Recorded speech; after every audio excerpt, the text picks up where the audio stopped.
1, 2, acoustic feels, the resolute of resolution. Hi guys, and welcome back to Anime Podcasters. Today I'm here with Quddus Gordon. How are you, Q? Good evening. Hello, darlings. How are we? How are my levels? Are they high? Are they hot? Are they sexy? Are they do? Yes. Okay, we're going to review that just because my speakers were on. And I just realized that. All right. Speakers? So, my computer speakers were on, so I was feeding back into myself. So I just your voices. Yeah. Well, you know what? They'll make it sound like we're live. They'll make it sound like No, we don't want that. We don't want that. Okay. We don't want that. This is the last episode, man. It's a series. It's the last episode. This is true. It's bittersweet, but you know what? You'll probably ask me to do some other thing at future that I will have to like study for like a last minute cram test. The question is, would you want to do it? I would do what? You know what? You're my friend. What would I not do? That's the real question. That's a good point. All right, let's see how that sounds. That wasn't good? It was. I just want to make sure. I just put your levels a bit hotter, just because I was hotter. You want me to talk real loud so make sure we don't clip the mic? Oh my god. Ooh. Oh my god. Hey man, you gotta go with a safe level. It's better.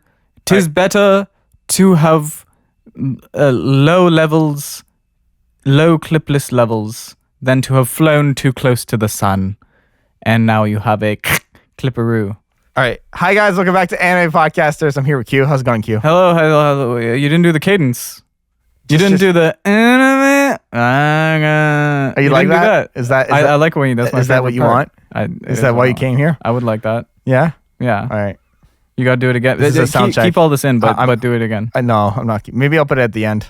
What? I keep thinking that you started. This is another sound check? It's another sound check. God damn it. Okay. I'm gonna stop now. All right. Do you pay for Reaper? Or are you still on that? I actually do pay for Reaper. Oh, you do? Okay. Yeah, I do.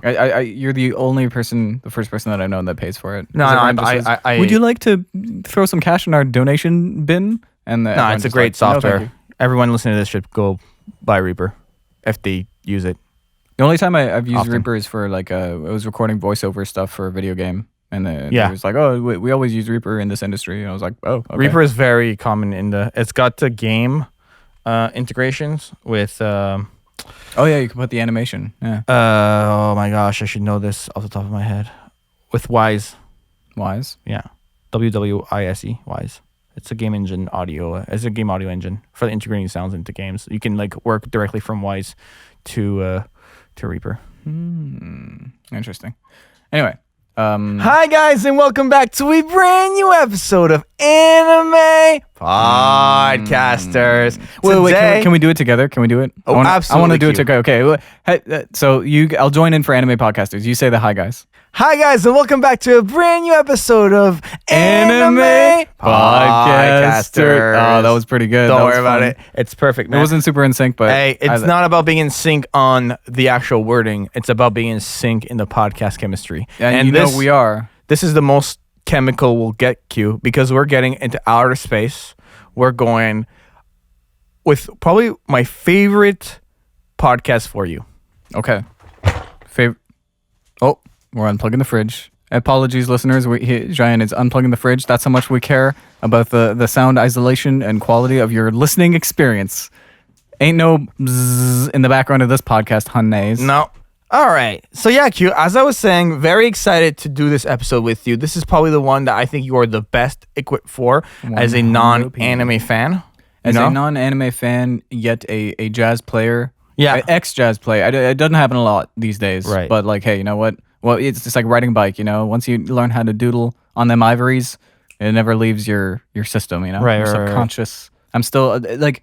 Here's the thing. I've never been in like a pro scenario, but like all those jazz camps that I did when I was a kid, all those like the lessons that I signed up for. I had so many like super advanced people around me that they like their passion kind of like it's infectious, you know. Like they were like urging us to go back and listen to those old records. They were like, you guys learning sheet music, you're learning this, you're learning that. Forget about all that. Just go home, throw on some Miles Davis, and just like learn their solos by ear. And that's how I got good. That was my introduction to jazz. I was talking to guys like Brian Brown, rest in peace, the amazing Brian Brown.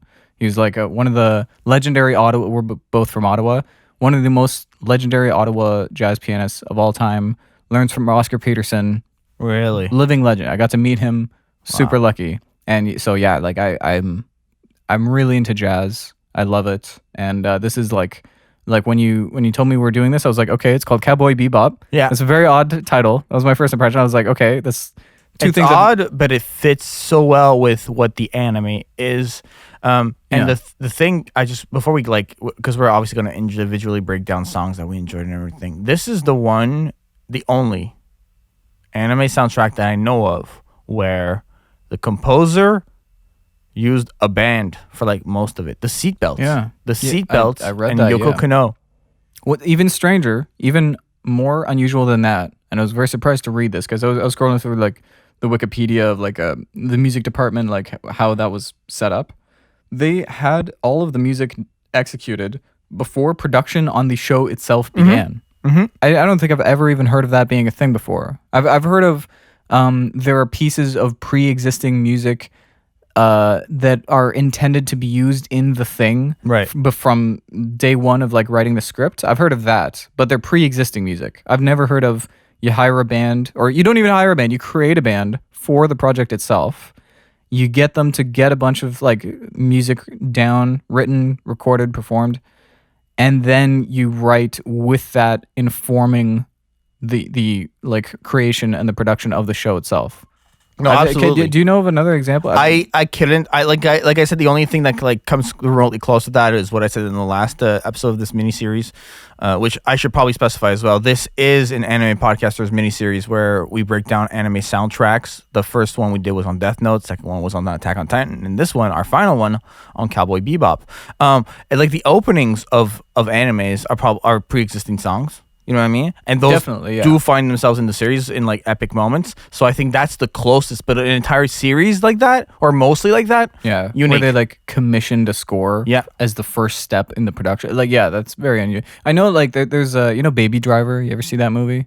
No. That was like he had like a bunch of songs. He's like, I want to use these songs in the script, and that kind of like they did that. They filmed scenes to the rhythms of those songs. It was almost like a music video and a movie became one. So like things like that exist. But all those songs, it was like classic 70s songs, 80s.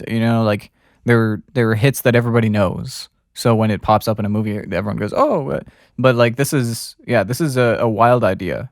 And as a person who watches things, shows and movies and things, and pays way more attention to the music than I think a typical viewer, because I'm more of a music oriented person than a cinema person.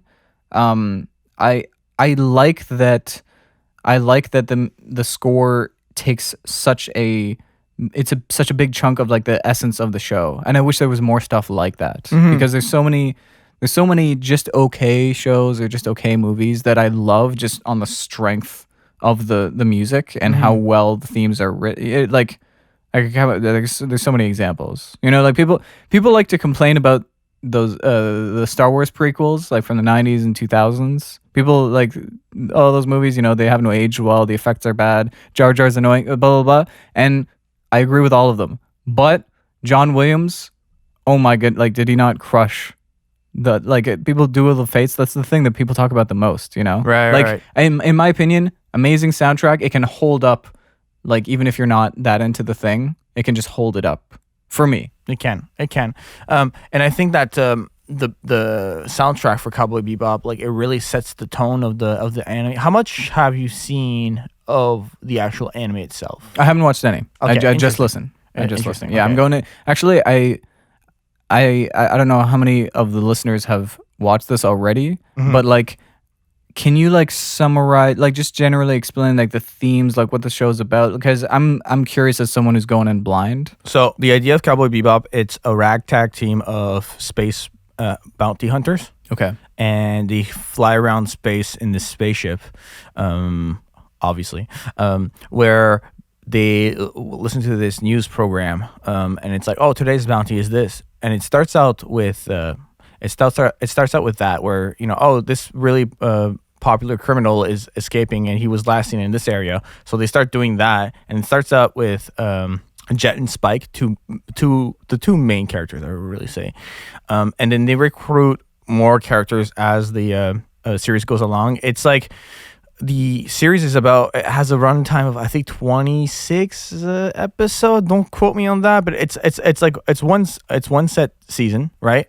And Oh, it's a limited series. yeah. Well, yeah. There's no like it only has a set amount of episodes. There's no season 2. It ends when it ends. You see what I mean? What? That's surprising because when I was looking at the music, there was like 7 albums released of Yeah, the soundtrack. the for music this. in this series is really a very important chunk of it. I would say it's more important to this series than other series. How important music is for other series. The music is a big deal here because you have the name of a genre in the actual title, like bebop. Bebop is a music genre. It's a jazz music genre. So jazz is obviously a huge influence in there, and the story, what I wanted to say, which is really cool, is every episode feels like its own unique episode. There's like very little connective tissue. This is a big thing I talked about on the podcast with like GoProKyo and Hotshot, other people from anime podcasters, that there's very little connective tissue from episode to episode. There's like the bad guy of the episode is the bad guy of the episode. There's like It's very like reoccurring villains a little bit here and okay. there, but like for the most part, like it's very episodic, which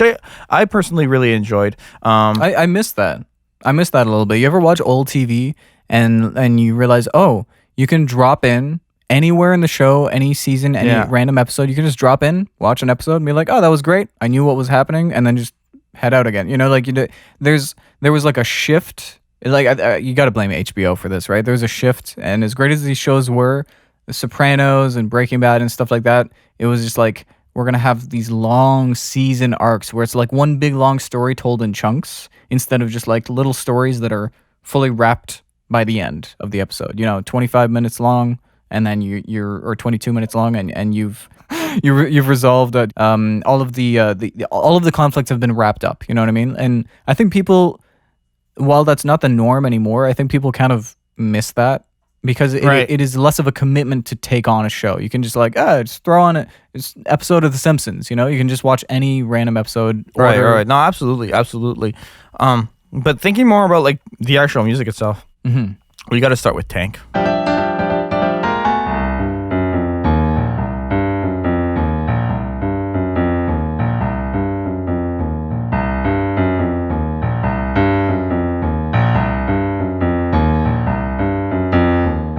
We gotta start with Tank. Tank is the opening to the series, a super upbeat piano. I mixed in the piano and jazz piece. And it sounded like your own name somehow. Yeah, exactly. Like, Everything Jaian, the it all comes introductions are back done, to the music on this channel, guys. All these songs have been covered. You can find them link in the description. Oh dang! That's how promo never You gotta stops. spin it any way you can, bro. But in all seriousness, this track slaps so hard and really sets like the energy of like, okay, this is action. There's a lot of action in this anime. There's a lot of fighting, and this, like, what were your first impressions when you just hear that like bass guitar starting to like riff on? You know what? This is very specific, and I'm not sure if everyone is going to relate to this when I say this. Just say. My first impression when I first started it is that it not just musically but visually looks like an old 1970s blaxploitation film. You ever watch those? Like No, I those Pam didn't. Grier movies from the 70s? It's like Foxy Brown. You know that film? No. Okay, anyone who's listening to this who's intimately familiar with the opening of Cowboy Bebop, just go on like YouTube and type in like Foxy Brown opening title sequence, or you know what I mean, title credits, and you'll exactly know like where this aesthetic comes from. It's like if you haven't seen that, Archer. You know that show Archer? Yes, I do. That kind of like there's like fast bongo playing. There's an upright bass going. Like it's like it has this like cool swagger to it. This like jazzy verse, but kind of like some Latin flavor in there, and that's contrasted with like the visuals are like contrast colors. Like silhouettes. Everything's silhouettes. There's like dancing, and like the backdrop is just like one completely uniform color, and then you're like dancing in front of it. It's very like striking, and it goes perfectly with the music. Like it's a very specific aesthetic, and it's like, and I love it. Like I think James Bond too. That's a very common. I think that's Archer is obviously just based on James Bond, but like that's a very like specific time and place of culture that they're referencing. So hearing that the show, you're talking about sci-fi, space, Western noir, like they call it neo noir, is such a bizarre. It's like which is like we're throwing two different worlds that have like very two different worlds that have very little connection, and we're just like throwing them together. Not even like gently or like subtly, but they're just like boldly. You know what I mean? It's like they're leaning into the fact that we're just like kind of take two random things, let's just bring them into the same room together. Yeah. And I can't think of anything else that has. It's a bold decision. It is a bold decision. I agree. It's a bold decision. The other thing too that I feel with this track is very adventurous feeling. Like I just really feel like it lets you know that you're going on an adventure. You're going out into space. You're going out to like hunt. You're going out on a bounty. The upbeat energy of that track really made me feel like it said that. I don't want to reuse the same words here, but like the same tone of it. It really showed like what the energy was going to be like of like we're going after. Like we're going on a hunt here. We're going after it, which I really liked. I really enjoyed that part of it. It's great. Like I mean, the job of like an opening sequence is supposed to draw you in, right? Drawn. And I think that And I was drawn, bro. Drawn. You were drawn. I was drawn. You were drawn by GoProKyo. He's available. French girls for commission. Literally, link in description. Go hire GoProKyo. Oh my God. Sponsored by. Wait, do you have a sponsor on this show? The Jaian Music Patreon. We're gonna smooth. Oh, okay. The old self sponsor. I'm down. Yeah. Okay. So yeah, opening. It seems it seems to take a lot of inspiration from like I already said James Bond. Like 60s cinema. Like remember that the old like the original Mission Impossible show. Know that music? That's exactly right in the same. Like, I think that's a good comparison. Yeah, so many bongos, so many bongos. A lot of bongos. Bongos are the best. Is there anything that hypes you up for like some kind of like detective story more than like rapid bongos? You just hear that and you're like, oh, I'm in. It just tells you it's like a perfect. It's a very like specific connection. Like if people don't know what we're talking, it's probably like young listeners. It's a '60s show. I don't blame people for like missing that. But like think like Incredibles. Remember the music from the Incredibles? Of course. Exact set. Like totally inspired from that exact same. Very inspired. Yeah. But I was gonna say, what are some other aspects Michael Giacchino of the opening that you wanted to like maybe bring to light? The opening, it's got okay. So what I didn't want the note that I did take on it. It's got this. I'm not sure who the producer was. We already shouted out the band name. It was the Seatbelts, right? Yeah. Composer was Yoko Kanno. Right. Yeah. But no, I'm talking specifically about the production. It's very. They really nailed that, like vintage approach to recording. When you listen to this and they're like, oh wow, there's tons of room tone in those brass shots. Yes, when there are. That bop, bop, like you feel the room. Like by the 70s, like Brecker Brothers records, stuff like that. They were a lot more into close miking, a lot more into like, and it's understandable because now you're going from 8 tracks where you're like, oh god, how do we take this big band, this jazz, and compress them all into like a small set of tracks? Now you have options, now you can expand. You gotta do a lot of mic summing if you do that. You can get, the more mics, the less room tone you're gonna get because you can. Hey, we have 48 channels now. We can individually just give everyone their own multi-track. You don't have to just like hang one Omni mic over the whole room and just if the singer's too quiet, just yell louder. Like there's no options. Mix yourself. Yeah, exactly. It's like the drummer's like my kick. I can't like hear it very well on the record. It's like, well, hit it harder, idiot. Like they had just no. There was just no mixing back in those days. It was just like performance straight to master. Like that's essentially when you're limited to like 2 or 4 channels. So I love hearing stories from like that era of recording too, because they literally just what was mixing? It was just telling the trumpet player to like stop hitting those notes so hard. Like that's all you could. There was no fader to do that, right? So very different era of recording, and they really captured that. Like the drum tone too. I was listening to that and I was like, this sounds like this was done with like 2 mics on the drums. Just like way backed, way They far did a away. lot of because I don't know if I told you this. Q, there's a live action version of Cowboy Bebop that came out like recently. That was like a spin-off? Like just a live action version of the anime series. It did not so good in terms of the rating, but the original composer and I think her band came back in to like do some scoring for it. Well, yeah, you gotta. And we saw a little bit of like the in studio vibe of it, and I remember like being like, oh, that's like the miking techniques in there were very like not many microphones on the bongos and like on the different types of setup. So I think there's something to that where like you want to recreate that audio setup of 100%. of the recording. So I definitely like see what you mean by that. Did you spot a lot of ribbon mics? There's probably so many. Yeah. Yeah. Yeah. Were they like were they going authentic? Like they threw on like an actual tape machine and an actual. Well, the thing is, you only see like it's like in the making of, and you only see the visuals of it, and it's there okay. like like when they do those little sliding shots of like, oh, this is what the symbol looks like, Yeah, like yeah. so you can pause and kind of see and peek.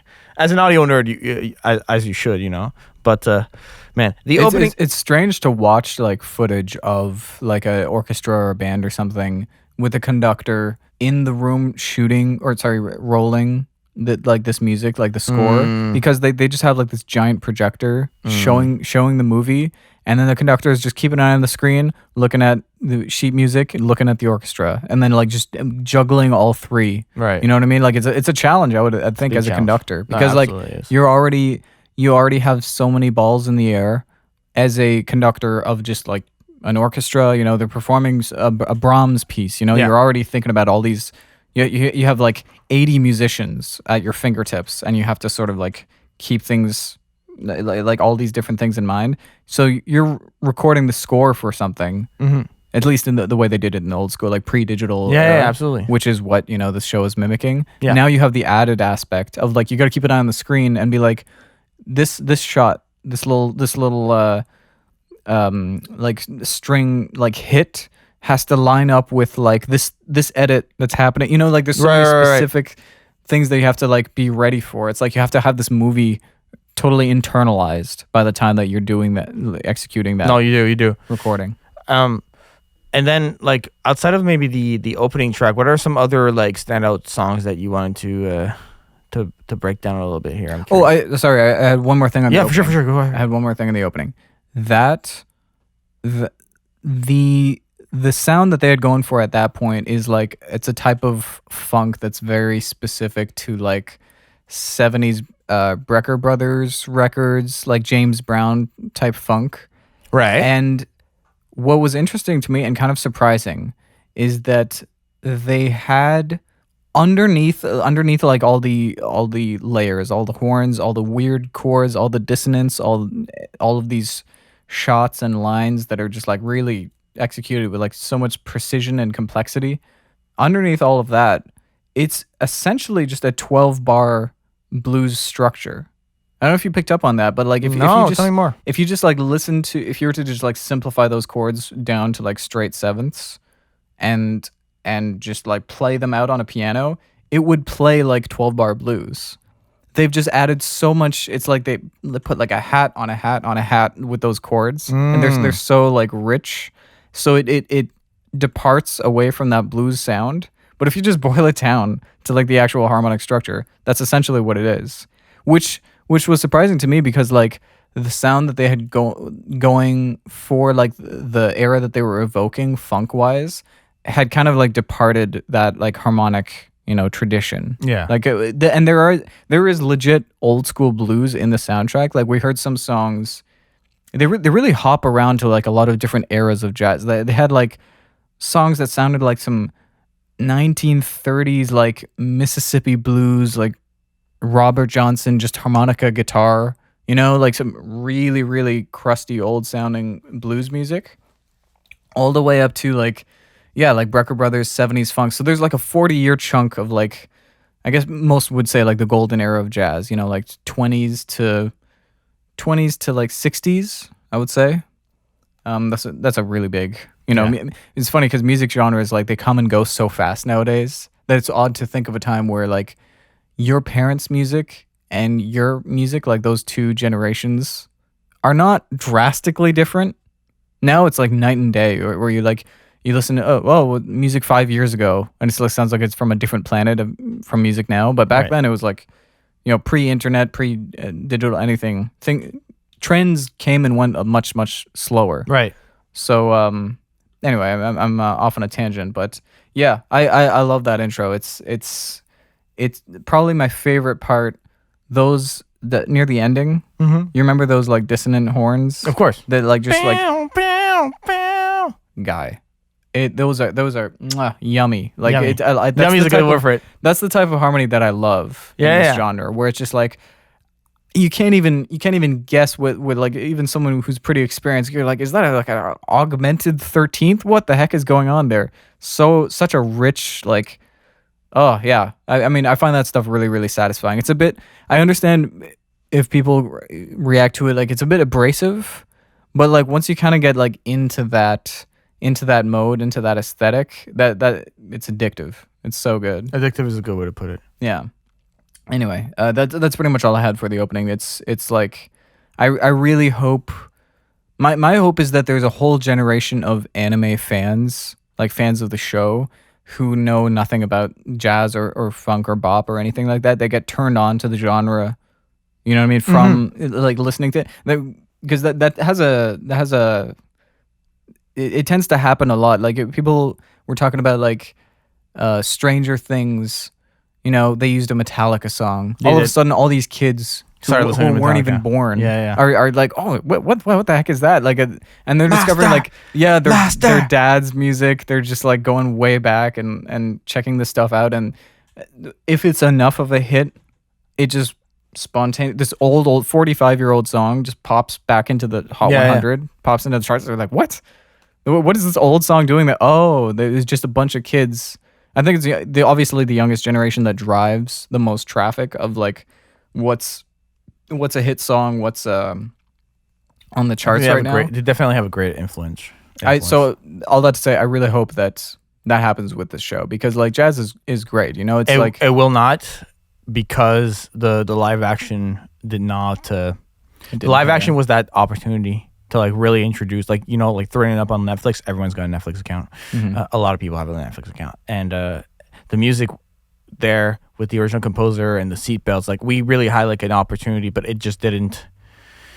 It didn't pan out, and that's unfortunate. But it's part of life. I want to talk about, what do you know about the real folk blues?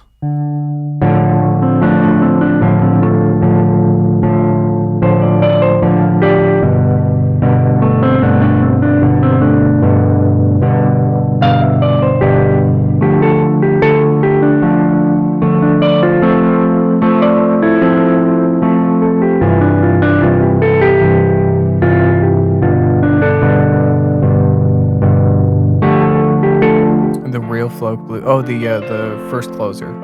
One of the first closers, yeah. Okay. Yeah. This one took me aback for a minute, because it was such a it's such a departure from the rest of the soundtrack, and there's a lot of hopping, like I said, between like one decade and the other. There's in terms of like the Too much evolution hopping of for my jazz. brain to understand in the music for this series. Right. Well, I mean, it was interesting for me. Like, it makes me kind of want to watch the show, Oh, you should. because I will watch the show.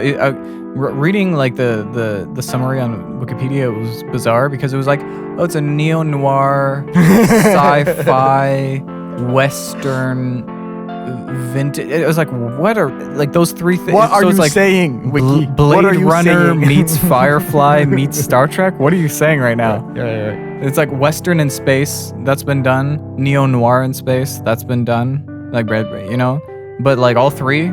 Like sci-fi, Right. western. But going back to the noir. real folk blues, I think to me it felt poignant. It just felt like it just, here's your melody, here's your next note, here's your rhythm. Well, it's darker than. It's darker. It's darker than the rest of the music. Oh, it's so dark, but it's gritty, and it's got this like vibe of like, we'll see you on the next one. See you later, Space Cowboy. Makes Or you see want to you know. click on the next, right? Like, would you call the show like? Is it like a bingeable, like, Yeah. cliffhanger ending type show? And that's I when don't- they hit you with that music. It definitely has some cliffhanger episodes, which actually, this would be the perfect jumping point for another song I want to talk about. Oh, okay. Well, I mean, we can talk about it. Hop back. Okay, we'll hop back to Real Folk Blues in a second. There is a song called Okay. Greenbird. Greenbird.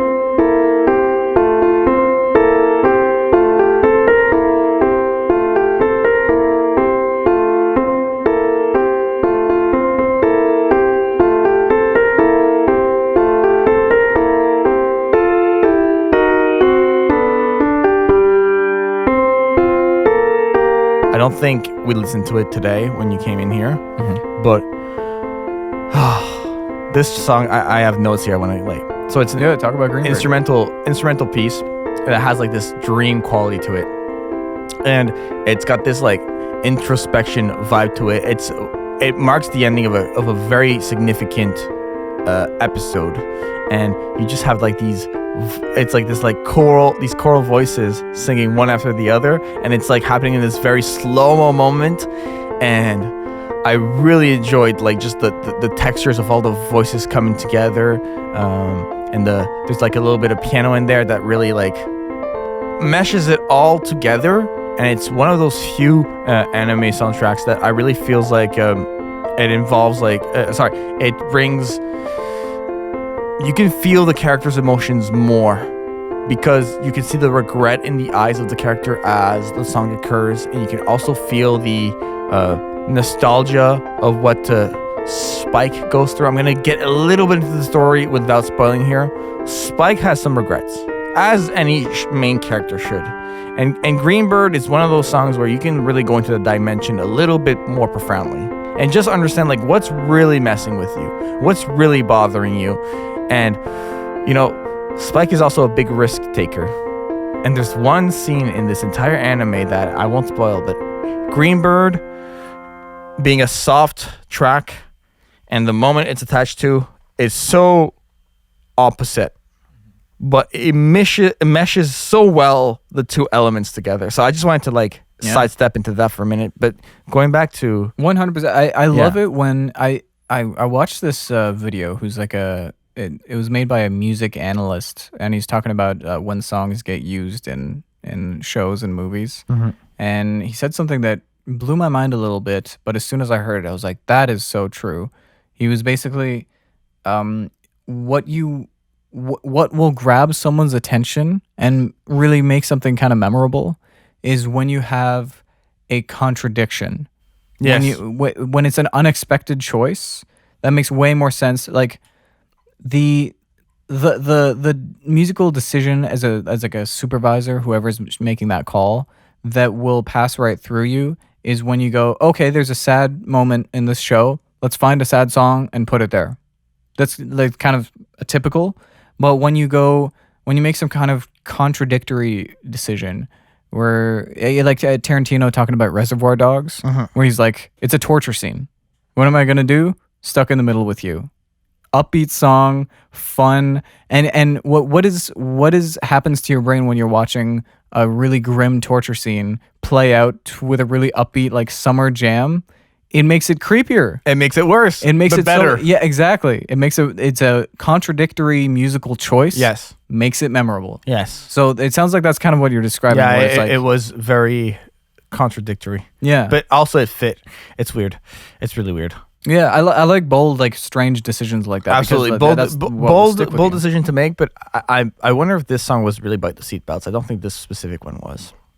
Well, I think there was a few. That there was like a few groups in that. I think the seatbelts did like the bulk of it. But when I was reading, it was like they were putting some other names in there. Yeah, there were other names. It's like that's what I recall. An ensemble of, like different sort of groups working together. Absolutely. But going back to the Real Folk Blues, what are some other details you wanted to like highlight about that track?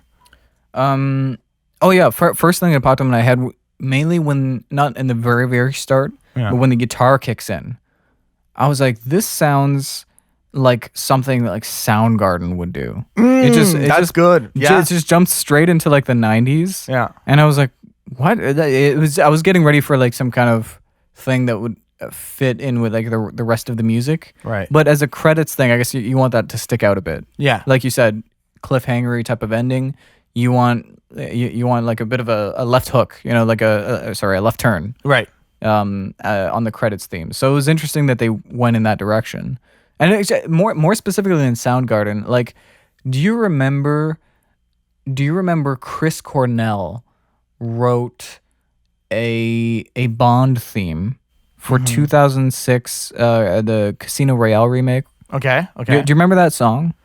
Not off the top of my head, but I know like who you're talking about and what movie you're talking about. So I'm trying to like get. But anyways, what point are you trying to get at here? That it sounds a lot like It Real sounds like Folk that. Blues. Oh, interesting. Okay. It sounds a lot like Real Folk Blues, and I don't think it was an intentional. It's not like, oh, the melody sounds the same. It's just like more of it reminds me of it. Yeah. Speaking of like songs that sound the same, I don't know. Like this is just like for the viewers more, but there's one song on this anime. That's our second Bond connection. I just realized. Pardon me. That's our second Bond connection. We're gonna go for 4 at least. Oh, okay. We gotta Okay, double hit up, me. bro. Always. Okay. There's one song called "Bad Dog No Biscuits." It's a bluesy song with a lot like with a lot of, sorry, I was gonna say harmonica, like electric guitar, and it's used in like in fights and like when the mood gets like a bit dark in the series. I listened to that song and immediately, you know what the first thing I thought of was? What? You will never guess this. Okay. I thought of the Budokai Dragon Ball games. This song is in Dragon Ball games, and I was like, what's going on here? Or if it's not, a very, very similar songs in the Dragon Ball series. And I this is a rabbit hole I think is worth digging into, but I think there might be some things where like composers are, if it's not the same song, it's like 100% they copied off this song. Or, like it was similar enough that you were like, oh, this can't be. It really is like. Oh, well, explain what it is. You said it's a It's got this like bouncy drum beat to it, where it's like a slappy, like a hat snare, and it's got like a good consistent BPM. You know, it's like dot dot dot dot dot dot dot dot. So you're kind of always swinging with it, and you got some cool brass and some guitar twang at the same time, and you kind of just feel like because like the fights in Cowboy Bebop are a bit dancey. Like sometimes the kick is like a really looping kick. You know, like it looks like you're about to do like a spin. More, you know, you see what I mean? It sounds like you're describing like some kind of ska, like, yeah, you know, you said like bouncy drums, like yeah. Okay, maybe ska. I would not disagree. But just all to say that in the Dragon Ball Budokai games, these are games that are like on the PS2 queue. So this is like, this is way back. Way back. The Budokai series. Would this be like contemporary with Cowboy Bebop, like the animated show itself? Well, the show came out in the 90s, so it's like it's around there. Okay. And specifically, this song is used when you play in the tournament mode of Dragon Ball Budokai. So I wonder if there must have been some sort of copying or something, like, or it's the same song. That's yeah. You know, you just made me realize something.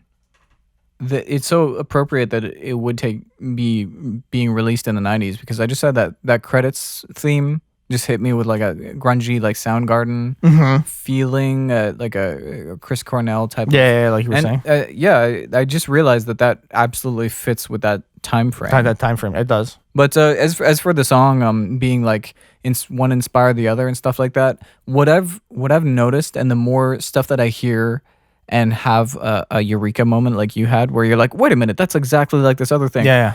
The more I suspect like a temp music scenario. You know what I mean? Oh, where like, and this is something that a lot of composers tempitis.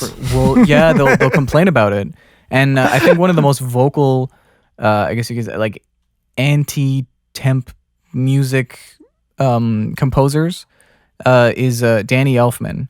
He's really vocal about it interfering with the type of the creative process. Yeah, I actually he has an old school approach. No, absolutely. I when in my film music studies, this is a lot of my teachers would tell me that like temp music is one of two things.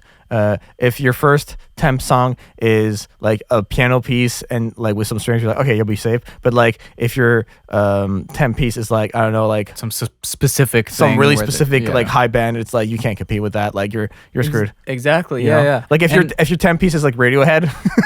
yeah. It's like, what are you gonna do? Just like make it something better. It's over, bro. Yeah, you just got to call Radiohead and be like, can you guys just redo your own music and it's something else, so that you don't get sued by yourself. I love Radiohead. But anyways. I love Radiohead. So that's what's interesting. And for anyone, we should probably explain like exactly what temp music is. Just please go ahead. It's not clear. So essentially in back in the day when they were making stuff, pre-computer, era, they were you just make the thing. You just make Mm-hmm. the movie, the show, and it's musicless. And you might, as a director, you might have ideas. You're like, I think we should go in this direction with music, and you have that discussion with whoever's scoring your piece, right?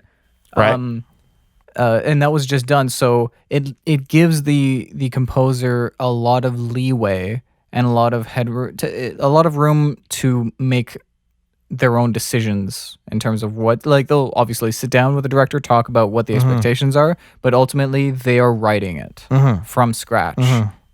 As they'll watch the show and they'll be like, what should go under this scene, and then they'll write the music along to it. So that's the way it was done. And then once digital editing programs are invented, I guess like 90s, this would start becoming a thing. And now it's obviously everything's 100% digital. Right. There's very, very few analog filmmakers left, but it does happen. Yeah.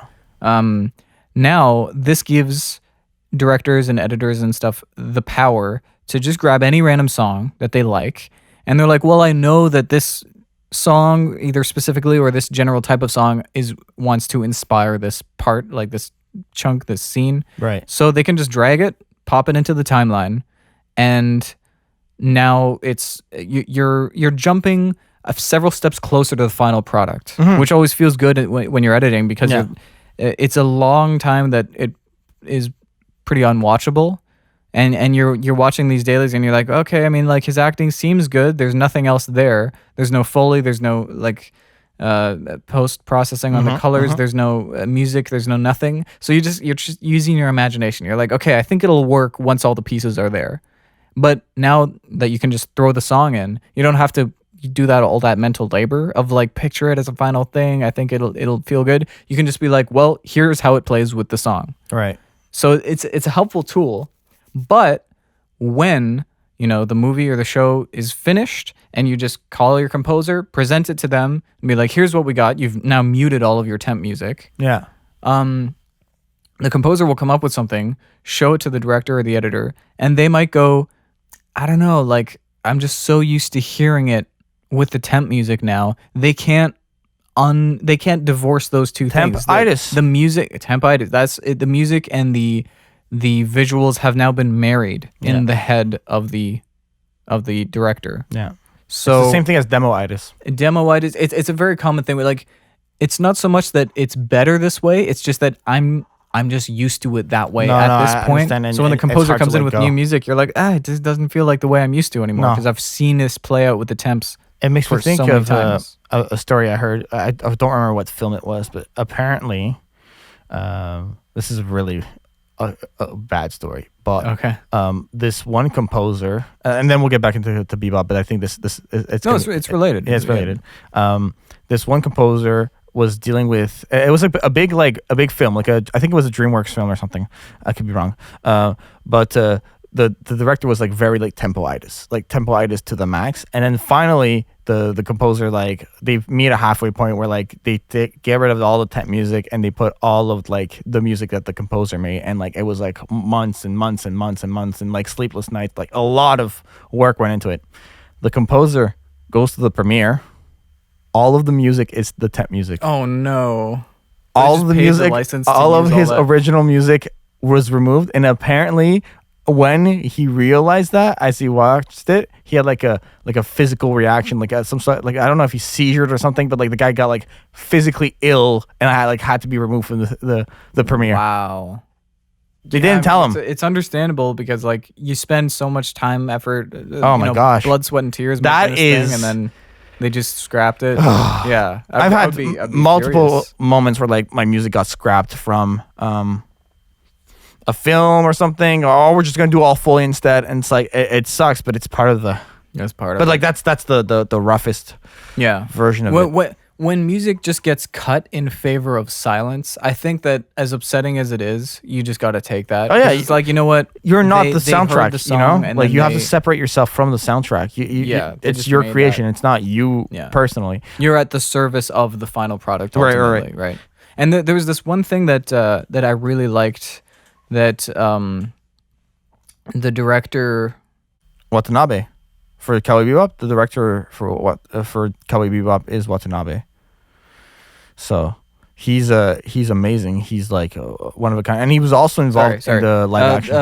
Darren Aronofsky, the director, something that he said on this topic that I really liked, which is he made a movie called Mother. Okay. And it was a polarizing movie, but one thing about it is that there's not one note of music in the whole film. That's cool. And it's an experimental movie. It's not unheard of. But the terrible part of it is exactly like you're talking about. They did hire a composer, and they listened to the music, and they said the music is great. We're not going to use any of it. And of course, the composer was kind of bummed about that. He was like, "Oh man, like they used it in the trailers, even like they were using it in the marketing, but it just didn't make it into the final cut." And Darren Aronofsky, his perspective was basically like he did his job, and he's still part of this movie because we didn't know that we wanted silence until we heard a scored version of the scene. That's fair. You know what I mean? Like he still contributed. And I was like, oh, that's such a great perspective because it kind of validates the composer when they're in a scenario that their music has been scrapped. It doesn't matter what the journey is as long as you get to the wanted destination. Yeah. And I really hope that like once in a while it'll happen where some like an Alien, this happened too. Like Jerry Goldsmith wrote all this amazing music, and then Ridley Scott was just like, I just like silence in this part. Like I just want it to be nothing. It's not like the music was wrong. It's just that the right decision is silence. And some of it got picked up and used in different projects later on. Like so you get a hold of this piece. To talk about Tarantino again, he got a hold of an unused piece from The Thing, like the '80s movie The Thing, and I think he loved it because he loves that composer, and he's like, they never used this, and so he put it in his new movie. So it's like 40 years after this music was cut, it got used, and it's like, how beautiful is that? It's the same thing where like when I make an anime cover and I'll post it on Spotify, and it'll go like months with getting like 12 streams. Yeah, and then like randomly it'll shoot up to like 800 streams in a day. It happens. It just happens like that. That's what it is. Like that's why I think it's important to like just keep making it. But I want to get back here to this. There's like 2-3 more soundtracks that I really want to get into this episode because I just love them so much. The first one is called Memory.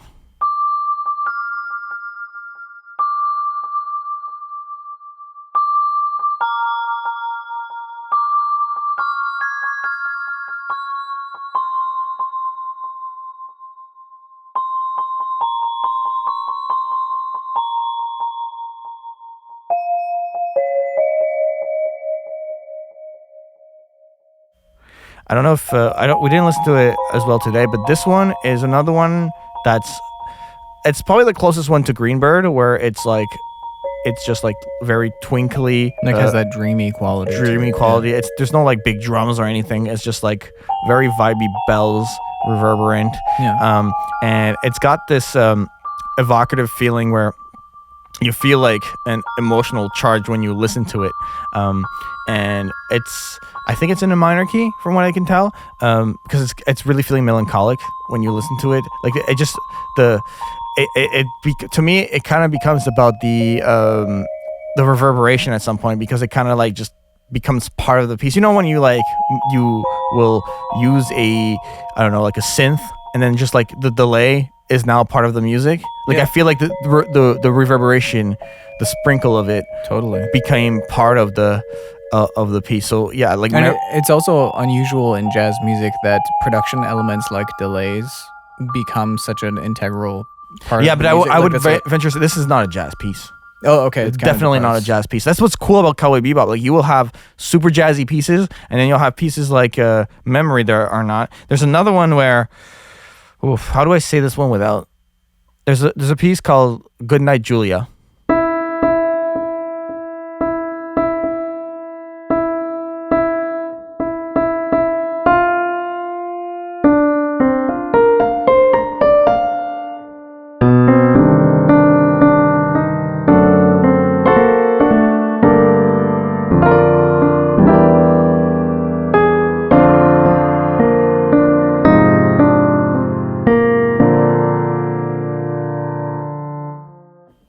Goodbye, Julia. I'm not sure which one it is, but it's got like this really... It's another instrumental piece with like a really mournful vibe to it. Very I wouldn't even say seductive, but I would just say like you're listening to it and you're just like, oh, what's going on here? Like intriguing. Intriguing, yeah. So like these different pieces from Cowboy Bebop, what they do so well is that it's gonna be a Death Note meme, Q, but I'm gonna say it. I'm gonna say the word. Hey, well, now I know what it is. Atmospheric. It's atmospheric, Q. That's what it does. This soundtrack has atmospheric elements, just like Death Note and just like Attack on Titan. There is, like there, especially you were talking about mallets earlier, like bells, kind of vibraphones. There does exist jazz music that it has that dreamy atmospheric quality. And if people, I want to say something to the listeners. If people are a fan of this soundtrack and are kind of like intrigued by the sounds in there, where it opens your eyes to like, oh, I didn't know jazz could take on that specific type of emotion. Listen to this old 60s Ornette Coleman album, The Shape of Jazz to Come. It's so evocative of that exact like there's wistful kind of like, it has a dark quality to it that you don't like. If you ask someone just a lay person who has no interest or knowledge of jazz, what's the first thing that comes to mind? They'll probably say Christmas, because Christmas music and jazz, it's just like all of the favorite Christmas records that people listen to usually come from a time when pop music was swing. You know, it was like the Benny Goodman 40s type of records, and I think that people still have that sort of jazz Christmas connection. So when you say jazz to someone, they think, oh, you know, like pleasant, warm, backgroundy, kind of like you can have dinner with it in the background, that type of music. But that's the critical piece, the intriguing piece of jazz that they're missing, is that there is a strain of jazz music, and I'm talking about Mingus, I'm talking about Ornette Coleman, I'm talking about Miles Davis. Like there's a string of like darker jazz music that's more associated with like it's very connected to like social justice, civil rights. Right. It's dark music. Like it has its roots in the blues. Blues is music of like suffering. You know, it has a soulful quality to it that like I think that when people say jazz is boring, I think that's the piece that would pull them in. Right. That's the thing that would hook them, that's escaping them. Yeah. Is that like it does have like a heaviness to it. Right. If you find the right thing. Right. You know, people think like, oh, you know, like light, easy listening. Let me tell you, there's some jazz records that are sobering. Like that have like that heaviness to them. So like, and Cowboy Bebop is not all using stuff like that, but it dabbles. Like it'll dabble in, but like, it has to dabble. It has to dabble, because to me, if you just did like a straight jazz thing, even though jazz is a very multi-layered genre of music, you know, it's that meme where like, oh, you made a mistake on that key. No, it's jazz. Yeah, you know what I mean. Jazz is just an excuse to justify mistakes. Yeah. But you know, that's usually something like classical folks. Snobby classical folks say that about jazz. All that to say that if this series was just all straight jazz, it wouldn't. At least the biggest difference to me would be the big emotional impacts. The big moments would not be the same. Yeah. You need tracks like Memory, Goodnight Julia. You need tracks like Green Bird. They're super useful and they're super supportive of the storyline. And they, even though the tank sets the tone, they set an undertone, like the underscore. We talk about underscore a lot here. Yeah, you know. So absolutely. What are we were talking about the time that this came out. Yeah, and that's an interesting thing, because speaking of you know, a show comes out or a movie comes out that's a big hit and sparks this interest in an old tradition of music in younger people. This came out in the 90s, and I'm very curious as to what the cause and effect is here, because you know Swing Kids, you know that movie? No. It was a movie that took place in like 1930s like Nazi occupied Germany, and it was like these secret swing clubs where they would listen to like jazz music, they dance, all these dance where you're like you're picking your girl up, you're throwing her in the air, you catch her, you know, it's very like athletic type, Okay. active type of swing Yeah, dancing. yeah. And that movie was such a hit that there was a bit of a swing revival in the 90s. Because of it. Yeah, because of that movie, that people say like there's a few Interesting. different sources, like kind of reasons why that specific era of like 30s, 40s dance music had a revival Right. in the 90s. But Cowboy Bebop is coming out right at that, like the peak of that Right. that swing revival. And I'm very curious as to, like, that's what I mean by the cause and effect. I was like, was jazz music chosen as an aesthetic because of the resurgence, or was the resurgence part of what made this show that is incidentally jazzy Right. so popular? Right. Like which one came first? You know, like it was like a chicken or the egg thing. Yeah, are you familiar with like kind of like how it was received at the time? Well, Like, I'm getting more from it as you're describing it to me. This is really like interesting, like how it. But how does that go back to bebop exactly? As what I'm trying to get back to like just to understand like how do we get here?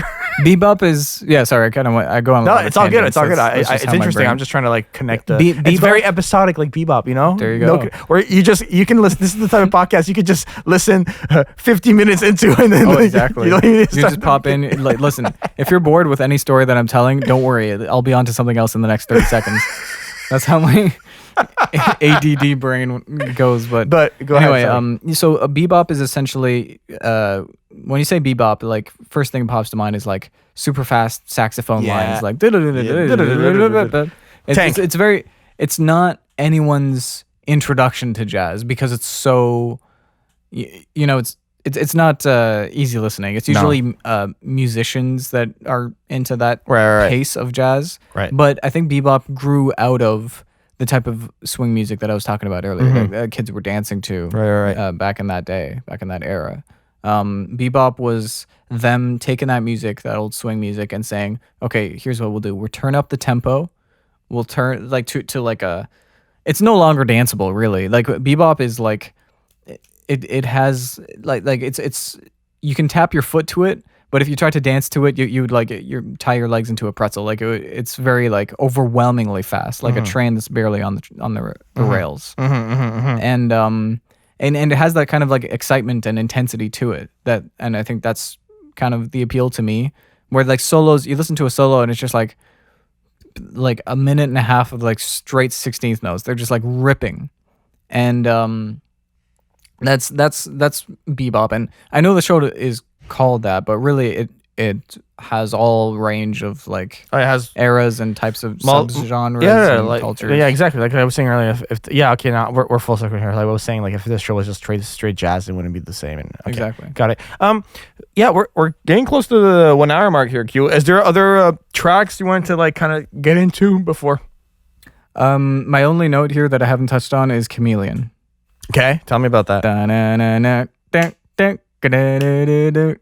The old Herbie Hancock. It's Yeah. a classic 70s funk. Yeah.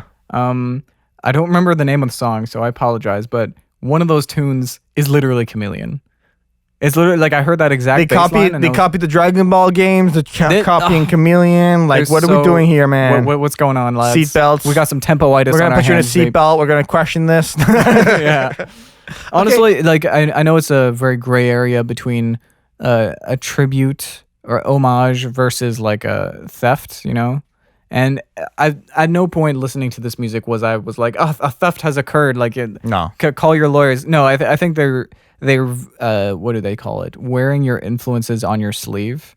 I think that's a good thing. Yeah. I always approve when people do that because there's an honesty to that. Absolutely. You know? And I do that in my own music. Whenever I make something, I think that if I just show it to someone, they'll immediately go, "Oh, this is exactly like oh, you just like took that James Blake aesthetic." And I'm like, "Oh, totally I did." But I like to think that I put your own kind of like personality in there, your own spin on it. Right. That's all that you need to Okay, do. cool. Fair enough. But Q, you said it perfectly right there. Speaking of your own music, if people listen to this mini series and they were maybe on only this episode, they need to go back and listen to the first two, obviously. But if people want to find out more about you, what are we doing? What link am I clicking? What's your at? Like, do you have a website? Like, where can people find you, man? I'm on YouTube. There's not much on there right now, but I'm gonna be more active there. Coming a lot of cool stuff coming soon.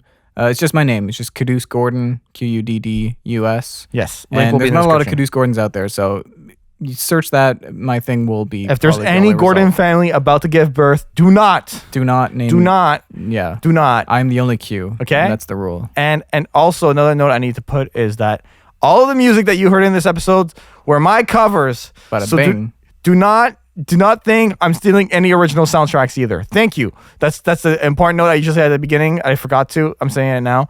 But yeah, okay, great, Q. Well, Q, I just want to say a big thank you to you, man. It's great to, like, you know, Q and I started out on another podcast, Soundspace, and then now that we're not doing that anymore and we're hopping on to here. I've always wanted to keep like making podcasts and like talking to you and picking your brain about music and sound. And this is a really cool like halfway point of like anime and music and audio, and like this is the kind of stuff that I just big thank you. Totally, man. Love our talks. For sure. So I don't know, maybe we'll do more music talks in the future, next year or the year after. We'll see how this does. We'll see how we feeling about it. No pressure, no commitments. I'm still finishing Death Note, so you gotta give me time to catch up. Because what happens is you invite me to like, just talk about this anime, just listen to some of the soundtrack, talk about your thoughts on it, and then you fall in love with the anime. And then like it just like piques, you know, my curiosity enough to be like, oh man, I have a list, man. I have a list of like, everyone keeps telling me, but you haven't seen this? What? You haven't seen that? So I'll throw it on the list, but it's getting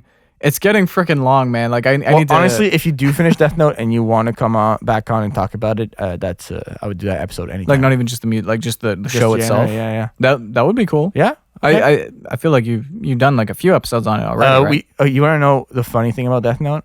We did one episode on Death Note, a what if scenario of Death Note, because Death Note has link in the description. A lot of like different. You're hilarious. Hey, I'm picking up on the self promo, right? Good. I'm learning. You social media guru, but Death Note has a lot of like, what if this happened instead? Like that's how I came away from watching it. Like alternate, like just what could have happened if this happened instead of this? Like it's a very inquisitive thing like that. It's like the fan theories. Yeah, a lot of fan theories. And episode 4 of Anime Podcasters. We're past 165 as we're recording this right now. And then we did episode 17 of the podcast. We did a review of the live action Death Note, which is the worst piece of live action you ever tell me created. you're not a fan, yeah. Oh my gosh. It's so bad. But yeah, so we're definitely overdue for a Death Note topic is what I'm saying. Okay, so it's been a minute. It's been what year was that? Episode 4? That was like way. Episode 4 was back in 2016. Okay. 2015. I mean, we're on like 7 years. Like that's enough of a gap. Yeah, it's enough of a gap. Trust me, we can do Death Note anytime. All right, cool, man. Well, thank you so much for listening to this episode, and take it away with the plugs, Hotshot. Bye, guys. Bye. Hey guys, Hotshot here. Thanks so much for listening to this episode of Anime Podcasters. We have over 100 other episodes for your entertainment found wherever podcasts are available, such as Spotify. We also release new episodes twice a month, so keep an ear out for us. You can follow the podcast at Anime Podcasters on Facebook, Twitter, Instagram, TikTok, and Jaian Music's YouTube channel. Jaian himself can be found on social media at Jaian Music, as well as his own website, jaianmusic.com. Kyo, our artist for the podcast, can be found on Twitter and YouTube at GoProKyo, as well as his website, ccartgalleryportfolio.com. As for me, Hotshot, you can find me on YouTube and Twitter at HotshotGinger. As always, guys, thanks for listening to us. Hope to talk to you soon. Take care.